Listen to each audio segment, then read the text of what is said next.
Good evening guys. இன்றைக்கி நம்ம பார்க்க போகிறது 6th தமிழ் டேர்ம் 3ல நியூ புக்கில் இருக்க இயல் 2 தான் இன்றைக்கி பார்க்க போகிறோம். கவிதை பேழை பராபர கன்னி. நுழையும் முன். அற இலக்கியங்கள் நம் முன்னோர்களின் வாழ்க்கை அனுபவங்களை உள்ளடக்கியவை. அவை வாழ்வியல் நெறிகளையும் ஒழுக்கங்களையும் விளக்குபவை. நம் தமிழ் இலக்கியங்கள் காட்டும் வாழ்வியல் நெறிகள் உலகம் முழுமைக்கும் பொதுவானவை. அற இலக்கியங்கள் கூறும் கருத்துக்களை கடைபிடித்து வாழ்வதே சிறந்த வாழ்வு. அவற்றை நாமும் பின்பற்றுவோம், வாழ்வை வளமாக்குவோம் அப்படின்னு சொல்கிறாங்க நுழையும் முன்னில். ஓகேவா? நம் முன்னோர்களின் வாழ்க்கை அனுபவங்களை உள்ளடக்கியவை அற இலக்கியங்கள். அவை வாழ்வியல் நெறிகளையும் ஒழுக்கங்களையும் விளக்குபவை. மேலும் நம் தமிழ் இலக்கியங்கள் காட்டும் வாழ்வியல் நெறிகள் உலகம் முழுமைக்கும் பொதுவானவை. அற இலக்கியங்கள் கூறும் கருத்துக்களை கடைபிடித்து வாழ்வதே சிறந்த வாழ்வு அப்படின்னு சொல்கிறாங்க நுழையும் முன்னில். அடுத்ததான், தம்முயிர் போல் எவ்வுயிரும் தானென்று தண்டருள் கூர் செம்மையருக்கு ஏவல் என்று செய்வேன் பராபரமே. இது ஃபுல்லாகவுமே மனப்பாட பாட்டு, ஸோ நல்லா படிச்சுக்கோங்க. அன்பர் பணி செய்ய என்னை ஆளாக்கி விட்டுவிட்டால் இன்பநிலை தானே எய்தும் பராபரமே. எல்லாரும் இன்புற்று இருக்க நினைப்பதுவே அல்லாமல் வேறொன்றும் அறியேன் பராபரமே. தம்முயிர் போல் எவ்வுயிரும் தானென்று தண்டருள் கூர் செம்மையருக்கு ஏவல் என்று செய்வேன் பராபரமே. அன்பர் பணி செய்ய என்னை ஆளாக்கி விட்டுவிட்டால் இன்பநிலை தானே எய்தும் பராபரமே. எல்லாரும் இன்புற்று இருக்க நினைப்பதுவே அல்லாமல் வேறொன்றும் அறியேன் பராபரமே அப்படின்னு இந்த பாட்டை பாடினவர் தாயுமானவர். அடுத்ததா, சொல்லும் பொருளும். தண்டருள்னா குளிர்ந்த கருணை, கூர்னா மிகுதி, செம்மையருக்கு சான்றோருக்கு, ஏவல் தொண்டு, பராபரமே மேலான பொருளே. பணினாலும் தொண்டு தான், ஏவல்னாலும் தொண்டு தான், பணினாலும் தொண்டு தான். எய்தும் கிடைக்கும், எல்லாரும் எல்லா மக்களும், அல்லாமல் அதை தவிர. அடுத்ததா, பாடலின் பொருள். அனைத்து உயிர்களையும் தம் உயிர் போல் கருதும் கருணை மிகுந்த சான்றோருக்கு தொண்டு செய்ய வேண்டும். அனைத்து உயிர்களையும் தம் உயிர் போல் கருதும் கருணை மிகுந்த சான்றோருக்கு தொண்டு செய்ய வேண்டும். அன்பர்களுக்கு தொண்டு செய்பவராக என்னை ஆக்கிவிட்டால் போதும், இன்பநிலை தானே சேரும். அன்பர்களுக்கு தொண்டு செய்பவராக என்னை ஆக்கிவிட்டால் போதும், இன்பநிலை தானே சேரும். எல்லாரும் இன்பமாக வாழ வேண்டும், அதை தவிர வேறு எதையும் நினைக்க மாட்டேன். எல்லாரும் இன்பமாக வாழ வேண்டும், அதை தவிர வேறு எதையும் நினைக்க மாட்டேன் அப்படின்னு இந்த பாட்டை பாடியவர் தாயுமானவர். ஓகேவா? அடுத்ததான், நூல்வெளி. இப்பாடலை எழுதியவர் தாயுமானவர்.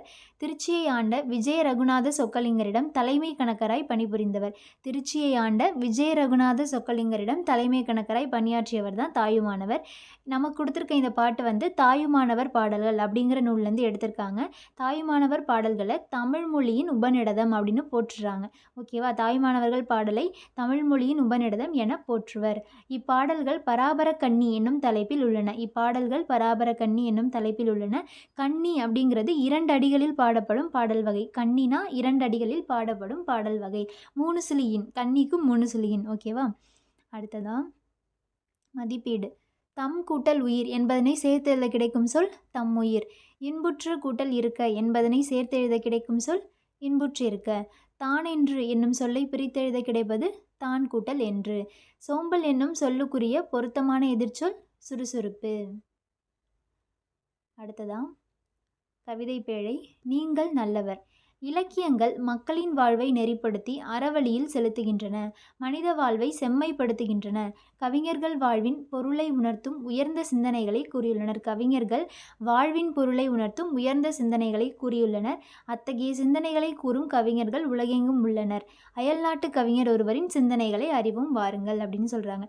இலக்கியங்கள் மக்களோட வாழ்வை நெறிப்படுத்தி அறவழியில் செலுத்துகின்றன, மனித வாழ்வை செம்மைப்படுத்துகின்றன. கவிஞர்கள் வாழ்வின் பொருளை உணர்த்தக்கூடிய உயர்ந்த சிந்தனைகளை கூறியுள்ளனர் அப்படின்னு சொல்கிறாங்க. அதுக்கப்புறமா பாட்டுக்கு போயிடலாம். வாழ்க்கை பின் திரும்பி செல்லாது, நேற்றுடன் ஒத்து போகாது. கொடுப்பவரின் பரிசுடன் அவருக்கு சமமாக எழுங்கள், சிறகுகளின் மீது எழுவது போல. உழைக்கும் போது நீங்கள் புல்லாங்குழலாகி விடுகிறீர்கள். அதன் இதயம் காலத்தின் கிசுகிசுப்பை ஒரு இசையாக மாற்றிவிடுகிறது. உங்களுக்குள் இருக்கும் நன்மையை பற்றித்தான் நான் பேச முடியும், தீமையை பற்றியல்ல. உங்கள் சுயத்துடன் நீங்கள் ஒருமைப்பாடு கொண்டிருக்கும் போது நீங்கள் நல்லவர். என்னை போல் இருபழுத்து உன் உள்ளீடுகளையெல்லாம் முழுசாய் கொடு என்று பழம் வேரை பார்த்து நிச்சயமாக சொல்லாது.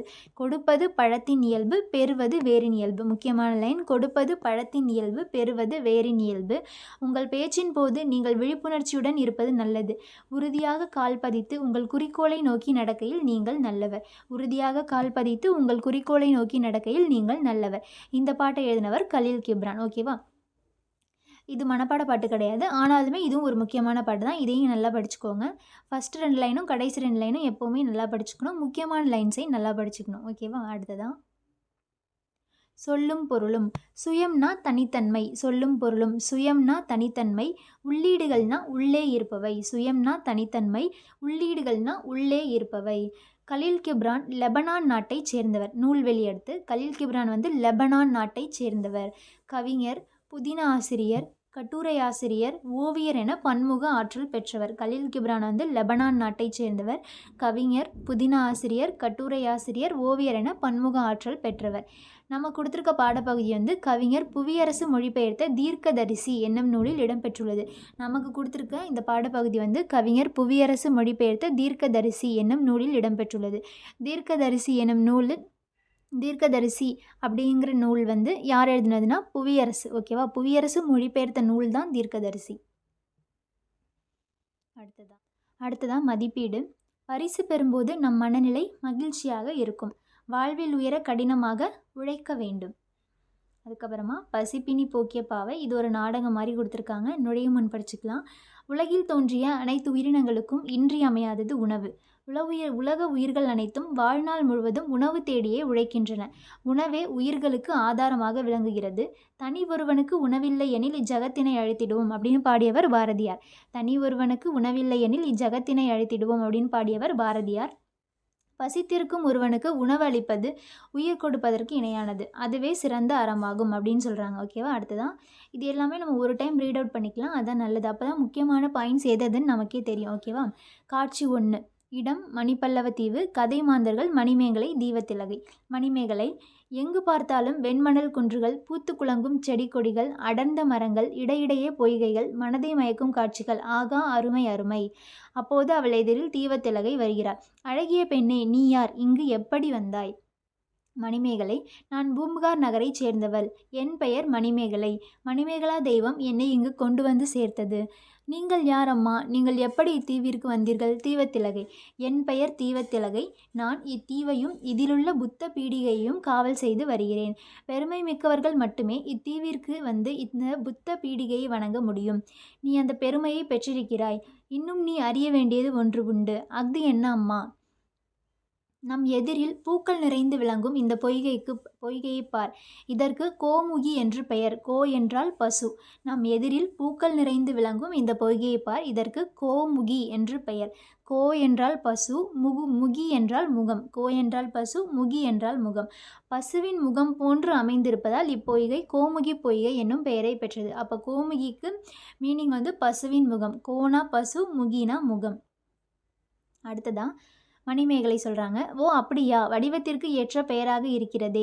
இப்பொய்கைக்கு ஒரு சிறப்பும் உண்டு. வைகாசி திங்கள் முழுநிலவு நாளில் இப்பொய்கை நீரின் மேல் ஒரு அரிய பாத்திரம் தோன்றும். அஃது ஆபுத்திரன் கையில் இருந்த அமுத சுரபி என்னும் பாத்திரமாகும்.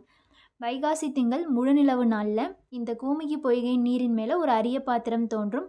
அதுக்கு பேர் அமுத சுரபி பாத்திரம். அந்த அமுத சுரபி பாத்திரம் வந்து ஆபுத்திரன் கையில் இருந்த பாத்திரமாகும் அப்படின்னு சொல்கிறாங்க. ஓகேவா? அடுத்ததான் மணிமேகலை கேட்குறாங்க. அமுத சுரபியா? அதன் சிறப்பு என்ன? தீவத்திலகை.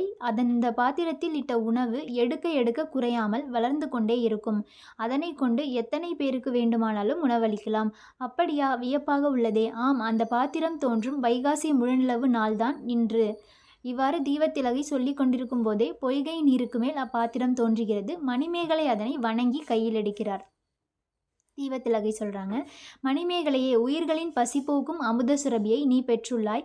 இனி இவ்வுலக உயிர்களுக்கு பசியில்லாமல் போகும்படி உணவு வழங்கி உயர்வு பெறுவாயாக அப்படின்னு தீவத்திலகை மணிமேகலை கிட்ட சொல்கிறாங்க. மணிமேகலை தீவத்திலகையை வணங்கி அமுத சுரபியுடன் விடை பெறுகிறாள்.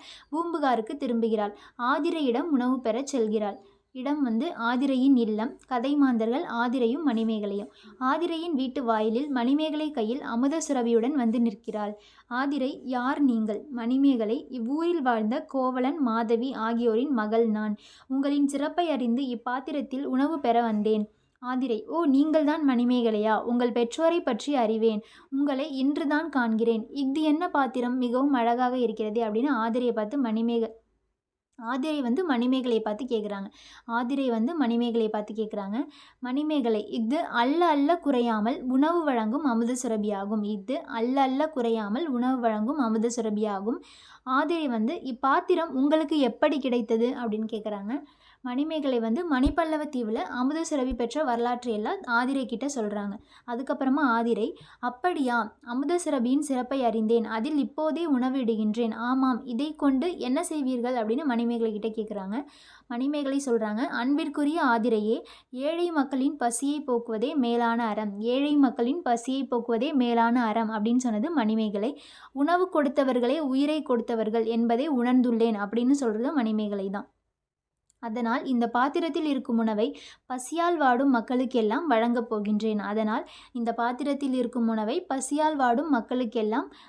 போகின்றேன். ஆதிரை சொல்கிறாங்க, மிகவும் மகிழ்ச்சி, உங்கள் அறம் செழிக்கட்டும், மக்களின் பசி நோய் ஒழியட்டும். இதோ இப்போதே அமுத சுரபியில் நான் உணவை இடுகிறேன். ஆதிரை அமுத சுரபியில் உணவை இடுகிறாள். மணிமேகலை அமுத சுரபியை கொண்டு உடல் குறையுற்றோர், பிணியாளர், ஆதரவு அற்றோர் ஆகியோருக்கு உணவளிக்கிறாள். பின்னர் பூம்புகாரில் உள்ள சிறைச்சாலைக்கு சென்று அங்கு உள்ளவர்களுக்கும் உணவிடுகிறாள். அடுத்ததாக காட்சி 3. இடம் வந்து அரண்மனை. கதை மாந்தர்கள், சிறைக்காவலர், மன்னர், மணிமேகலை. சிறைக்காவலர் வந்து சொல்கிறாங்க, வேந்தே வணக்கம். இன்று காலை நம் சிறைச்சாலைக்கு ஒரு இளம்பெண் வந்தாள். அவள் கையில் ஒரு சிறிய பாத்திரம் இருந்தது. அந்த சிறிய பாத்திரத்திலிருந்து உணவை அள்ளி அள்ளி சிறையிலிருந்து அனைவருக்கும் வழங்கினாள். ஆனால் அந்த பாத்திரத்தில் இருந்த உணவு குறையவே இல்லை. மன்னர் வந்து வியப்புடன் கேட்குறாரு, ஒரு சிறிய பாத்திரத்திலிருந்து உணவை எடுத்து அத்தனை பேருக்கும் வழங்கினாளா? அப்பெண்ணை உடனே அழைத்து வா அப்படின்னு சிறைக்காவலர்கிட்ட சொல்கிறாரு. சிறைக்காவலர் ஆகட்டும் மன்னான்னு சொல்லிட்டு மணிமேகலையை மன்னர்கிட்ட அழைச்சிட்டு வராங்க. மணிமேகலை, அருளுள்ளம் கொண்ட அரசே வணக்கம் அப்படின்னு மன்னர் வணங்குறாங்க. மன்னர் வந்து, பெண்ணே, நீ யார்? உணவு அல்ல அல்ல குறையாத இப்பாத்திரத்தின் பெயர் என்ன? இஃது உனக்கு எப்படி கிடைத்தது? மணிமேகலை வந்து தனக்கு அமுத சுரபி கிடைச்ச வரலாறெல்லாம் மன்னர்கிட்டையும் சொல்கிறாங்க. மன்னர் வந்து மிக்க மகிழ்ச்சியுடன், மாதவம் செய்தவளே, இந்த உலக மக்களின் பசிப்பினி தீர்க்கும் பாங்குடைய அறத்தை செய்கிறாய். நான் உனக்கு செய்ய வேண்டிய உதவி ஏதேனும் இருக்கிறதா அப்படின்னு கேட்குறாரு. மணிமேகலை வந்து, அன்பால் ஆட்சி செய்யும் அரசே, சிறைச்சாலையில் தண்டனை பெற்றுள்ளவர்கள் திருந்தி வாழ வழி காண வேண்டும். சிறைக்கோட்டம் அறக்கோட்டமாக மாற வேண்டும் அப்படின்னு சொன்னவங்க மணிமேகலை. மன்னர் வந்து அதற்கு என்னவெல்லாம் செய்ய வேண்டும் அப்படின்னு மணிமேகலை கிட்ட கேட்குறாங்க. மணிமேகலை சொல்கிறாங்க, வாழ்க்கைக்கு அறம் சொன்ன வள்ளுவர் வாழ்ந்த நாடு இது. புத்தர் பிறந்து அறம் போதித்த பூமி இது. எவை நன்மைகள் எவை தீமைகள் என்பவற்றையெல்லாம் தக்க அறிஞர்களை கொண்டு சிறையில் உள்ளவர்களுக்கு எடுத்து கூற வேண்டும். மேலும் அவர்களுக்கு பெற்றோரை மதித்தல், முதியோரை பேணல், உறவினர்களை அரவணைத்தல் போன்றவற்றை வலியுறுத்தும் அறநெறி கல்வியை அளிக்க வேண்டும். இதுவே என் வேண்டுகோள் மன்னா அப்படின்னு மணிமேகலை வந்து மன்னர்கிட்ட சொல்லிடுறாங்க. மன்னர் வந்து, நல்லறம் புரியும் நங்கையே, உன் வேண்டுகோள் அனைத்தையும் நடைமுறைப்படுத்த ஆணையிடுகிறேன். நீ வாழ்க, உன் அறம் வளர்க. மணிமேகலை வந்து நன்றி மன்னான்னு சொல்லிட்டு அங்கேருந்து விடை பெறுறாங்க. இந்த நாடகத்தில் இருக்க முக்கியமான பாயிண்ட்ஸ் என்னென்னா, மணிமேகலையை மணிப்பல்லவ தீவுக்கு அழைச்சிட்டு வந்தது மணிமேகலா தெய்வம். அந்த அமுத சுரபி முற்காலத்தில் யார்கிட்ட இருந்ததுன்னா ஆபுத்திரன் கிட்ட இருந்திருக்கும். ஓகேவா? அவங்களுக்கு முன்னாடி ஆபுத்திரன் கிட்ட இருந்திருக்கும். அதுக்கப்புறமா அந்த அமுத சுரபி பாத்திரம் வெளிவந்த அந்த பொய்கையோட பேர் கோமுகி பொய்கை. கோனா பசு, முகினா முகம்னு அர்த்தம். பசுவின் முகம் போன்று வடிவத்தை பெற்றிருந்ததுனால அந்த கோமுகி பொய்கைக்கு அந்த பெயர் வந்தது அப்படின்னு சொல்கிறாங்க. அதுக்கப்புறமா அந்த அமுத சுரபி எடுத்து மணிமேகலை கிட்ட கொடுத்தது தீவத்திலகை. அந்த அமுத சுரபி பாத்திரத்தில் முதலில் உணவை இட்டது ஆதிரை. மணிமேகலை வந்து அந்த அமுத சுரபி பாத்திரத்தை வச்சு உடல் நோயுற்றோர், பிணியுற்றோர், ஆதரவற்ற ஏழைகள் இவங்களுக்கெல்லாம் உணவு வழங்கினாங்க. அதுக்கப்புறமா பூம்புகாரில் இருக்க ஒரு சிறைச்சாலைக்கு போய் அங்கே இருக்க கைதிகளுக்கும் உணவு வழங்கிட்டு மன்னர்கிட்ட இந்த சிறைக்கோட்டம் அறக்கோட்டமாக மாறணும், அவங்களுக்கு எது நன்மை எது தீமை அப்படின்னு தக்க அறிஞர்களை வச்சு எடுத்து கூற வேண்டும் அப்படின்னு மன்னர்கிட்ட சொல்லிடுறாங்க. ஓகேவா? இதெல்லாம் தான் இந்த இதில் இருக்க முக்கியமான பாயிண்ட்ஸ். ஓகேவா? அதுக்கப்புறமா மணிமேகலா தெய்வம் வந்து மதிப்பீடுக்கு வந்துடலாம். மணிமேகலா தெய்வம் மணிமேகலையை அழைத்து சென்ற தீவு மணிப்பல்லவ தீவு. மணிமேகலை கையில் இருந்த அமுத சுரபியில் உணவிட்ட பெண் ஆதிரை. அடுத்ததாக பாதம், துணைப்பாடம். நுழைய முன் மட்டும் படிச்சிடலாம். கதை என்றால் எல்லோருக்கும் பிடிக்கும். கதையை விரும்பாதவர் யாரும் இருக்க மாட்டார்கள். அதிலும் நம்ப முடியாத கற்பனைகளை கொண்ட விந்தை கதைகள் அனைவரையும் கவரும். கதையில் சிறந்த கருத்தும் கூறப்படுமானால் அது சர்க்கரை பந்தலில் தேன்மழை பொழிந்தது போல மேலும் சுவையாக இருக்கும். கதையில் சிறந்த கருத்தும் சொல்லப்படுமானால் அது சர்க்கரை பந்தலில் தேன்மழை பொழிந்தது போல மேலும் சுவையாக இருக்கும் அப்படின்னு சொல்கிறாங்க. ஓகேவா? இந்த கதையை சும்மா ஒரு டைம் ரீட் அவுட் பண்ணிக்கோங்க. இந்த பாதம் சிறுகதை நூல்வெளிக்கு வந்துடலாம். இந்த பாதம் சிறுகதை எழுதினவர் எஸ். ராமகிருஷ்ணன். இவர் வந்து தற்கால தமிழ் எழுத்தாளர்களுள் குறிப்பிடத்தக்கவர். நாவல்கள், சிறுகதைகள், கட்டுரை தொகுப்புகள், சிறுவர் இலக்கியங்கள் என இவருடைய படைப்புகள் நீள்கின்றன. இவர் எழுதிய நூல்கள் வந்து உபபாண்டவம், கதாவிலாசம், தேசாந்திரி, கால்முளைத்த கதைகள். உபபாண்டவம், கதாவிலாசம், தேசாந்திரி, கால்முளைத்த கதைகள் இதெல்லாம் வந்து இவர் எழுதின நூல்கள். நமக்கு கொடுத்துருக்க பாதம் வந்து தாவரங்களின் உரையாடல் அப்படிங்கிற சிறுகதை தொகுப்புல வந்து எடுத்திருக்காங்க. ஓகேவா? தாவரங்களின் உரையாடல் அப்படிங்கிற சிறுகதை தொகுப்பில் இந்த பாதம் வந்து இடம்பெற்றுள்ளது. அதுக்கப்புறமா இலக்கணம் வந்துடலாம். பெயர்ச்சொல் இலக்கண வகையில் சொற்கள் 4, அதில் ஒன்று தான் பெயர்ச்சொல். பெயர்ச்சொல் வந்து 6 வகைப்படும் அப்படின்னு தான் இங்கே சொல்லியிருக்காங்க. மரம், பள்ளிக்கூடம், சித்திரை, கிளை, இனிப்பு, பாடுதல் ஆகிய சொற்களை கவனியுங்கள். இவை அனைத்தும் பெயரை குறிக்கின்றன. இவ்வாறு ஒன்றின் பெயரை குறிக்கும் சொல் பெயர்ச்சொல் எனப்படும். பெயர்ச்சொல் வந்து 6 வகைப்படும். அவையாவன: பொருட்பெயர், இடப்பெயர், காலப்பெயர், சினைப்பெயர், பண்புப்பெயர், தொழிற்பெயர். இதெல்லாம் வந்து பெயர்ச்சொல்லோட வகைகள். ஓகேவா? ஃபஸ்ட்டு பொருட்பெயர். பொருளை குறிக்கும் பெயர் பொருள் பெயர் எனப்படும். இஃது உயிருள்ள பொருள்களையும் உயிரற்ற பொருள்களையும் குறிக்கும். பொருளை குறிக்கும் பெயர் பொருள் பெயர். இது உயிருள்ள பொருளையும் குறிக்கும் உயிரற்ற பொருளையும் குறிக்கும். எடுத்துக்காட்டு: மரம், செடி, மயில், பறவை, புத்தகம், நாற்காலி. அடுத்ததா இடப்பெயர். ஒரு இடத்தின் பெயரை குறிக்கும் பெயர் இடப்பெயர் எனப்படும். ஒரு இடத்தோட பெயரை குறிக்கிற பெயர் தான் இடப்பெயர். எடுத்துக்காட்டு: சென்னை, பள்ளி, பூங்கா, தெரு. அடுத்ததா காலப்பெயர். காலத்தை குறிக்கும் பெயர் காலப்பெயர் எனப்படும். காலத்தை குறிக்கும் பெயர் காலப்பெயர் எனப்படும். எடுத்துக்காட்டு: நிமிடம், நாள், வாரம், சித்திரை, ஆண்டு. ஓகேவா? அடுத்ததா சினைப்பெயர். பொருளின் உறுப்பை குறிக்கும் பெயர் சினைப்பெயர் எனப்படும். ஒரு பொருளோட உறுப்பை குறிக்கும் பெயர் சினைப்பெயர் எனப்படும். எடுத்துக்காட்டு: கண்ணுங்கிறது ஒரு உறுப்பு, கைங்கிறது ஒரு உறுப்பு, இலை, கிளைங்கிறது செடிகளோட மரங்களோட உறுப்புகள். ஓகேவா? அடுத்ததாக பண்பு பெயர். பொருளின் பண்பை குறிக்கும் பெயர் பண்பு பெயர் எனப்படும். ஒரு பொருளோட பண்பை குறிக்கும் பெயர் பண்பு பெயர். எடுத்துக்காட்டு: வட்டம். இந்த பொருள் வந்து வட்டமாக இருக்குது, சதுரமாக இருக்குது அப்படின்னு அதோட பண்பை சொல்கிறதுனால இது பண்பு பெயர். எடுத்துக்காட்டு: வட்டம், சதுரம், செம்மை, நன்மை. அடுத்ததாக தொழிற்பெயர். தொழிலை குறிக்கும் பெயர் தொழிற்பெயர் எனப்படும். எடுத்துக்காட்டு: படித்தல், ஆடுதல், நடித்தல். ஒரு தொழிலை குறிக்கும் பெயர் தான் தொழிற்பெயர். எடுத்துக்காட்டு வந்து படித்தல், ஆடுதல், நடித்தல். இந்த லெசனில் வந்து இலக்கண வகையில் சொற்கள் 4 வகைப்படும். அதில் ஒன்று தான் பெயர்ச்சொல். அந்த பெயர்ச்சொல் 6 வகைப்படும். அது என்னென்னா பொருட்பெயர், இடப்பெயர், காலப்பெயர், சினைப்பெயர், பண்பு பெயர், தொழிற்பெயர். இந்த 6க்குள்ள எக்ஸாம்பிளோட இந்த 6ஐயும் நம்ம பார்த்தாச்சு. ஓகேவா? அதுக்கப்புறமா அறுவகை பெயர்ச்சொற்களுக்கான சான்றுகளை தொடரில் அமைத்து எழுதுவோம். காவியா புத்தகம் படித்தாள். புத்தகம்ங்கிறது பொருள் பெயர். காவியா பள்ளிக்கு சென்றாள். பள்ளிங்கிறது இடப்பெயர். காவியா மாலையில் விளையாடினாள். மாலைங்கிறது காலப்பெயர். காவியா தலை அசைத்தாள். தலைங்கிறது ஒரு உறுப்பு, ஸோ சினைப்பெயர். காவியா இனிமையாக பேசுவாள். இனிமைங்கிறது ஒரு பண்பு, ஸோ இனிமைங்கிறது பண்பு பெயர். காவியாவுக்கு நடனம் ஆடுதல் பிடிக்கும். ஆடுதலுங்கிறது ஒரு தொழில், ஸோ தொழிற்பெயர். இடுகுறி பெயர், காரணப்பெயர். நம் முன்னோர்கள் பெயர் சொற்களை அவை வழங்கும் அடிப்படையில் இடுகுறி பெயர், காரணப்பெயர் அப்படின்னு 2 வகைப்படுத்தியிருக்காங்க. இடுகுறி பெயர் வந்து நம் முன்னோர் சில பொருள்களுக்கு காரணம் கருதாமல் பெயரிட்டு வழங்கினர். அவ்வாறு இட்டு வழங்கிய பெயர்கள் இடுகுறி பெயர் எனப்படும். நம் முன்னோர்கள் வந்து காரணமே இல்லாமல் சில பொருள்களுக்கு வந்து ஒரு பெயர் வச்சுருப்பாங்க. அந்த மாதிரி வச்ச பெயர்கள் தான் இடுகுறி பெயர்கள். எடுத்துக்காட்டு: மண், மரம், காற்று. இதுக்கெலாம் வந்து ரீசன் இல்லை, ஏன் இந்த பேர் வச்சாங்க அப்படிங்கிற ரீசன் இல்லை. ஸோ இது இடுகுறி பெயர். இடுகுறி பெயர் வந்து இடுகுறி பொது பெயர், இடுகுறி சிறப்பு பெயர் அப்படின்னு 2 வகைப்படும். ஓகேவா? இடுகுறி பொது பெயர்னா என்னென்னா, ஒரு இடுகுறி பெயர் அத்தன்மையுடைய எல்லா பொருள்களையும் பொதுவாக குறிப்பது இடுகுறி பெயர் எனப்படும். இடுகுறி பொது பெயர்னா அந்த ஒரு பெயர் வந்து அந்த தன்மையுடைய எல்லா பொருள்களையும் பொதுவாக குறிக்கும். எடுத்துக்காட்டு: மரம் அப்படின்னா மரத்துலேயே நிறைய வெரைட்டிஸ் இருக்குது. பொதுவாக மரம் அப்படின்னு சொல்கிறதுனால இது இடுகுறி பொது பெயர். காடுனா காட்டுக்குள்ளேயும் நிறைய செடி, கொடி, மரம் இதெல்லாம் இருக்கும். மொத்தமாக சேர்த்து காடுன்னு சொல்கிறதுனால இது இடுகுறி பொது பெயர். அதுக்கப்புறமா இடுகுறி சிறப்பு பெயர். ஒரு இடுகுறி பெயர் குறிப்பாக ஒரு பொருளை மட்டும் குறிப்பது இடுகுறி சிறப்பு பெயர் எனப்படும். இடுகுறி சிறப்பு பெயர்னா என்னென்னா, ஒரு பெயர் வந்து குறிப்பாக ஒரு பொருளை மட்டும் குறிப்பது இடுகுறி சிறப்பு பெயர். எடுத்துக்காட்டு: மா, கருவேலங்காடு. இடுகுறி பொது பெயரில் என்ன பார்த்தோம்? இடுகுறி பொது பெயர்னா பொதுவாக எல்லாத்துக்கும் ஒரு பேர் மரம் அப்படின்னு வச்சுருக்காங்க. இங்கே வந்து மா அப்படிங்கிறது தனியாக மாவை மட்டும் சொல்கிறாங்க. கருவேலங்காடு, காடுனா அங்கே பொதுவாக அதுக்குள்ளே நிறைய இருக்கும், செடி, கொடிகள், மரம்லாம். இங்கே வந்து கருவேலங்காடு, அந்த கருவேல மரம் மட்டும் இருக்கிற கருவேலங்காடு. ஓகேவா? இது வந்து சிறப்பு பெயர். அதுக்கப்புறமா காரணப்பெயர். நம் முன்னோர்கள் சில பொருள்களுக்கு காரணம் கருதி பெயரிட்டனர். காரணம் கருதாமல் வச்ச பேர் இடுகுறி பெயர், காரணம் கருதி வச்ச பெயர் தான் காரணப்பெயர். இவ்வாறு காரணத்தோடு ஒரு பொருளுக்கு வழங்கும் பெயர் காரணப்பெயர் எனப்படும். எடுத்துக்காட்டு நாற்காலி, கரும்பலகை. நாற்காலினா சேருக்கு 4 கால் இருக்கும். ஸோ நாற்காலினா 4 கால்கள். கரும்பலகைனா போர்டு கருப்பு கலரில் இருக்குது. ஸோ அது கரும்பலகை. இது இந்த மாதிரி அந்த கலரில் இருக்கிறதுனால, கருப்பு கலரில் இருந்ததுனால தான் கரும்பலகை. 4 கால் இருந்ததுனால தான் நாற்காலி. இந்த மாதிரி காரணத்தினால அதுக்கு வச்ச பேர் தான் அது. ஓகேவா? இதனால் இது காரண பெயராயிடும். காரண பெயர் 2 வகைப்படும். காரண பொதுப்பெயர், காரண சிறப்பு பெயர். காரண பொதுப்பெயர்னா என்னென்னா, காரணப்பெயர் குறிப்பிட்ட காரணமுடைய எல்லா பொருள்களையும் பொதுவாக குறித்தால் அது காரண பொதுப்பெயர் எனப்படும்.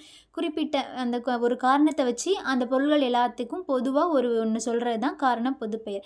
எடுத்துக்காட்டு பறவை, அணி. பறவை பறக்கிறதுனால அது பறவை. பறவையிலேயும் நிறைய வெரைட்டிஸ் இருக்குது. இது பொதுவாக சொல்லுது. பறக்கிறதுனால பறவை, பொதுவாக சொல்கிறதுனால காரண பொதுப்பெயர். அணினா அணிகலன்கள் எல்லாமே வரும். வளையல், தோடு, மணி அந்த மாதிரி எல்லாமே வரும். ஸோ அணின்னு இங்கே பொதுவாக சொல்கிறாங்க, அணிகிறதுனால. ஓகேவா? அதுக்கப்புறமா காரண சிறப்பு பெயர். குறிப்பிட்ட காரணமுடைய எல்லா பொருள்களுள் ஒன்றை மட்டும் சிறப்பாக குறிப்பது காரண சிறப்பு பெயர். குறிப்பிட்ட காரணமுடைய எல்லா பொருள்லையும் ஒன்றுத்தை மட்டும் சிறப்பாக சொல்கிறது தான் காரண சிறப்பு பெயர். எடுத்துக்காட்டு வளையல். அங்கே அணிகலன்னு பொதுவாக பார்த்தோம். அணிகலனில் இங்கே வளையலை மட்டும் சொல்கிறாங்க. ஓகேவா? வளையலை மட்டும் சொல்கிறாங்க. ஸோ வளையல். அடுத்ததாக மரங்கொத்தி. பறவைகள்னு பொதுவாக எல்லா பறவைகளையும் பார்த்து சொன்னது தான் பறவைகள். மரங்கொத்தி, மரத்தை கொத்துறதுனால தான் அதுக்கு மரங்கொத்தின்னு பேர் வந்தது. அது மரங்கொத்திக்கு மட்டும்தான் அந்த பேர் இருக்குது. ஸோ இது காரண சிறப்பு பெயர். ஓகேவா? காரணம் கருதாமலே சொன்ன பேர் இடுகுறி பெயர், காரணம் கருதி சொன்ன பேர் காரண பெயர். அடுத்ததான்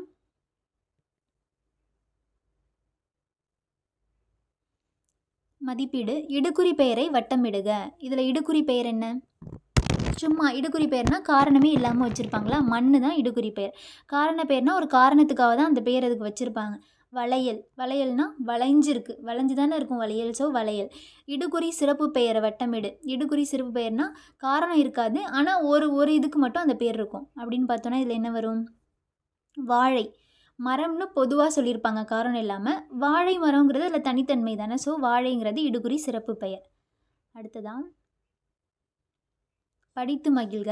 அன்பினில் இன்பம் காண்போம், அறத்தினில் நேர்மை காண்போம், துன்புறும் உயிர்கள் கண்டால் துரிசறு கனிவு காண்போம், வன்புகழ் கொடையிற் காண்போம், வலிமையை போரில் காண்போம், தன்பிறப் புரிமையாக தமிழ்மொழி போற்ற காண்போம் அப்படின்னுங்கிற பாட்டை பாடியவர் முத்தரையனார். இவர் மலேசிய கவிஞர். முத்தரையனார் மலேசிய கவிஞர். இந்த மாதிரி லெசன் முடியும் போது கொடுக்குற பாட்டுமே இம்பார்ட்டன்ட் தான், கண்டிப்பாக படித்து வச்சுக்கணும். ஓகேவா? அடுத்ததான்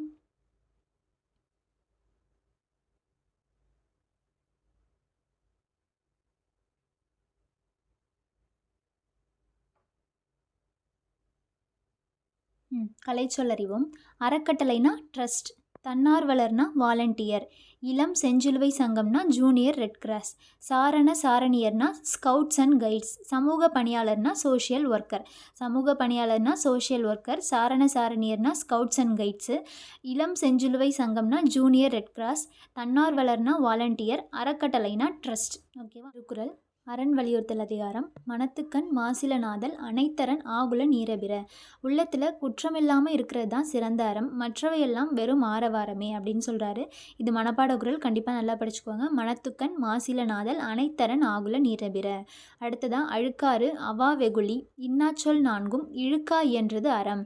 அழுக்காறுனா பொறாமை, அவானா பேராசை, வெகுளினா சினம். வெகுளினா நம்ம ஒருத்தங்க வெகுளியாக இருக்காங்க அப்படின்னா ஒன்றுமே தெரியாமல் கெட்டது எதுவுமே அறியாமல் இருக்காங்க அப்படின்னு சொல்லாமல், இந்த இடத்துல வெகுளினா சினம். இன்னாச்சொல்னா கடுஞ்சொல் பேசுதல். நான்கும் இல்லாமல் வாழ்வதே அறமாகும் அப்படின்னு இந்த குறள் மூலயமா திருவள்ளுவர் சொல்கிறாரு. அடுத்ததாக ஈகை. வரியாருக்கு ஒன்று ஈவதே ஈகை, மற்ற எல்லாம் குறியெதிர்ப்பை நீரது உடைத்து. இல்லாதவருக்கு தர்றது தான் ஈகை, மற்றவையெல்லாம் பயனை எதிர்பார்த்து செய்பவை ஆகும் அப்படின்னு சொல்கிறாரு. அடுத்ததான் ஈத்துவக்கும் இன்பம் அறியார்க்குள் தாமுடைமை வைத்திழக்கும் வன்கணவர். இல்லாதவர்க்கு தருவதால் உண்டாகும் இன்பத்தை அறியாதவர்கள் பொருளை சேர்த்து வைத்து பின் அதனை இழந்து விடுவார்கள் அப்படின்னு சொல்கிறாரு. ஓகேவா? அடுத்ததான் இன்னா செய்யாமை. இதுவும் மனப்பாடக்குறள். இன்னா செய்தாரை ஒருத்தல் அவர் நாண நன்னயம் செய்துவிடல். நமக்கு துன்பம் செய்தவர் நாணும்படி அவருக்கு நன்மை செய்வதுதான் அவரை தண்டிக்கும் வழியாகும். நமக்கு துன்பம் செய்தவரை தண்டிக்கும் வழி என்னன்னா அவர் நாணும்படி அவருக்கு நன்மை செய்வதுதான் அப்படின்னு சொல்கிறாரு. ஓகேவா? அடுத்ததான் அறிவினான் ஆகுவது உண்டோ பிரிதின் நோய் தன்னோய் போல் போற்றா கடை. பிற உயிரோட துன்பத்தை தமது துன்பம் போல் கருதாவிட்டால் தாம் பெற்றுள்ள அறிவால் எந்த பயனும் இல்லை அப்படின்னு சொல்கிறாரு திருவள்ளுவர். அடுத்ததா, எனைத்தானும் எஞ்ஞான்றும் யார்க்கும் மனத்தானாம் மானா செய்யாமை தலை. நம் உள்ளம் ஏற்றுக்கொள்ளாத எச்செயலையும் எக்காலத்திலும் யாருக்கும் சிறிதளவு கூட செய்யக்கூடாது அப்படின்னு சொல்கிறாரு. ஓகேவா. அடுத்ததா, கொல்லாமை அதிகாரம். பகுத்துண்டு பல்லுயிர் ஓம்புதல் நூலோர் தொகுத்தவற்றுள் எல்லாம் தலை. தம்மிடம் இருப்பவற்றை பிற உயிர்களுக்கு பகிர்ந்து கொடுத்து காப்பாற்ற வேண்டும். அதுவே அறநூல்களில் கூறப்படும் அறங்களுள் சிறந்தது. அறநூல்களில் கூறப்படும் அறங்களுள் சிறந்தது எதுனா தம்மிடம் இருப்பவற்றை பிற உயிர்களுக்கு பகிர்ந்து கொடுத்து காப்பாற்றுவது. ஓகேவா. அதுக்கப்புறமா பெரியாரை பிழையாமை. ஆற்றுவார் ஆற்றல் இகழாமை போற்றுவார் போற்றலுள் எல்லாம் தலை. ஆற்றல் உடையவர்களை இகழக்கூடாது. அதுவே தம்மை தீங்கிலிருந்து காத்து கொள்ளும் வழிகளுள் சிறந்த வழியாகும். தம்மை தீங்கிலிருந்து காத்து கொள்ளும் வழிகளுள் சிறந்த வழி ஆற்றல் உடையவர்களை இகழக்கூடாது. அதுக்கப்புறமா, எரியால் சுடப்படினும் உய்வுண்டாம் உய்யார் பெரியார் பிழைத்தொழுகுவார். எரியால் சுடப்படினும் உய்வுண்டாம் உய்யார் பெரியார் பிழைத்தொழுகுவார். தீயினால் சுடப்பட்டவர் கூட பிழைத்து கொள்ள முடியும். ஆனால் பெரியவர்களுக்கு தீங்கு செய்தவர் தப்பவே முடியாது. தீயினால் சுடப்பட்டவர் கூட பிழைத்து கொள்ள முடியும். ஆனால் பெரியவர்களுக்கு தீங்கு செய்தவர் தப்பவே முடியாது அப்படின்னு சொல்கிறார். ஓகேவா. அடுத்ததாக மதிப்பீடு.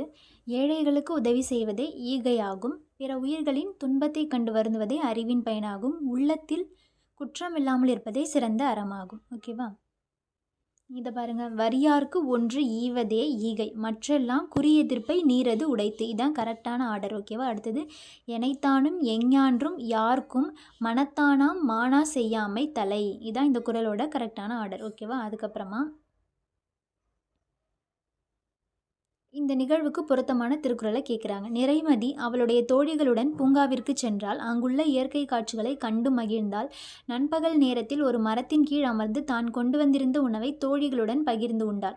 அவர்களின் அருகே பறவைகள் பறந்து வந்தன. தன்னிடமிருந்த உணவை பறவைகளுக்கும் அளித்தாள்.